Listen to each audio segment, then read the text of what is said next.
नमस्कार.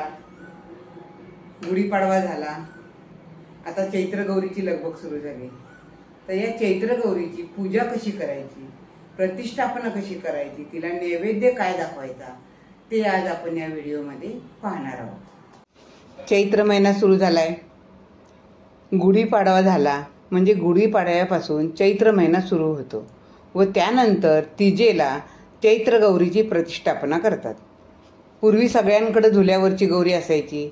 आजकाल विभक्त परिवारामुळे सगळ्यांकडेच गौरी असेल असे नाही.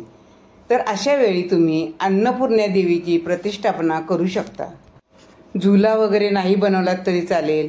वाटीत थोडे तांदूळ घेऊन त्यामध्ये अन्नपूर्णा देवी ठेवली तरी चालते. देवीला पहिल्यांदा पंचामृताने स्नान घालायचं. पंचामृताने स्नान घालताना अगोदर पाण्याने अभिषेक करावा आणि मग पंचामृताने स्नान घालायचं असतं. आता पंचामृत कसं बनवायचं, तर दूध, दही, तूप, मध, गूळ किंवा साखर ह्या 5 वस्तू एकत्र करायच्या आणि त्या पदार्थाला पंचामृत असं म्हणतात. आणि त्याने देवीला अभिषेक घालायचा.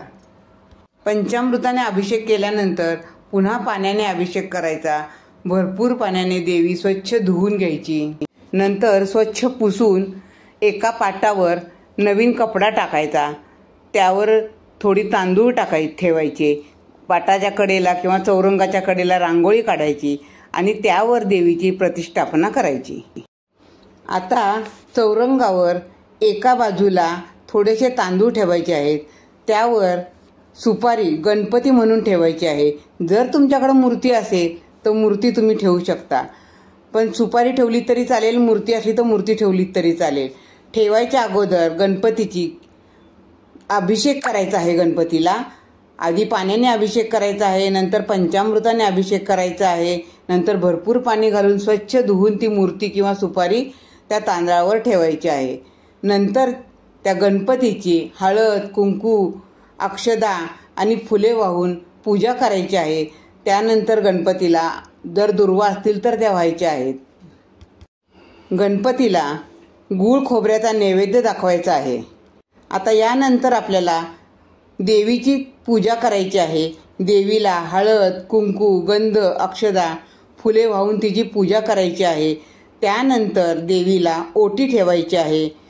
खण, नारळ, तांदूळ, हळकुंड, सुपारी असं सर्व ओटीचं सामान घेऊन देवीची ओटी भरायची आहे. देवीला 5 फळे अर्पण करायची आहेत.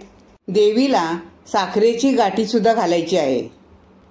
देवीला छान फुलांनी सजवायचं आहे. या दिवशी मोगऱ्याचे गजरे तर तुम्हाला मिळाले तर नक्की देवीला आणा. देवीला मोगऱ्याचे गजरे फार आवडतात. ही सगळी सागर संगीत पूजा झाल्यानंतर देवीला महानैवेद्य दाखवायचा आहे. आपण घरात जे काही करतो तसंच सर्व जेवण करायचं आहे. खीर, पुरी, भाजी, वरण, भात, पापड हे सर्व जेवण देवीला दाखवायचं आहे. पण या देवीला या दिवशी कैरीची डाळ आणि कैरीचं पन्ह आणि कानवले हे देवीला नैवेद्यामध्ये असले पाहिजेत. कारण कैरीची डाळ आणि कैरीचं पन्ह हा खरा तर मुख्य नैवेद्य देवीला असतो. ही देवी अक्षय तृतीयेपर्यंत बसवली जाते.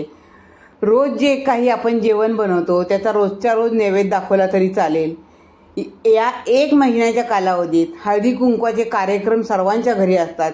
जसं संक्रांतीच्या वेळेला रथसप्तमीपर्यंत हळदी कुंकू करतात, तसं ह्या देवीचं पण महिनाभर हळदी कुंकू असतं.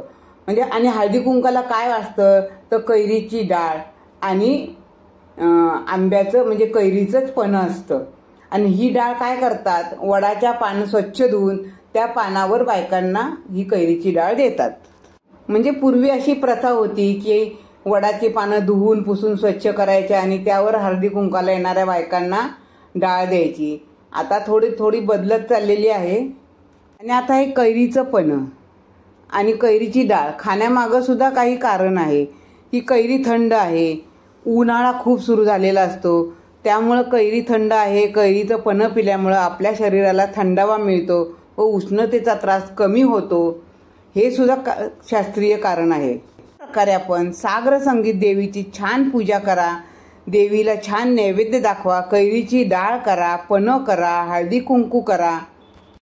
या चैत्र गौरीच्या कृपेने तुम्हाला तुमच्या घरात सुख, समृद्धी, शांतता, धन, संपत्ती सर्व काही मिळू दे.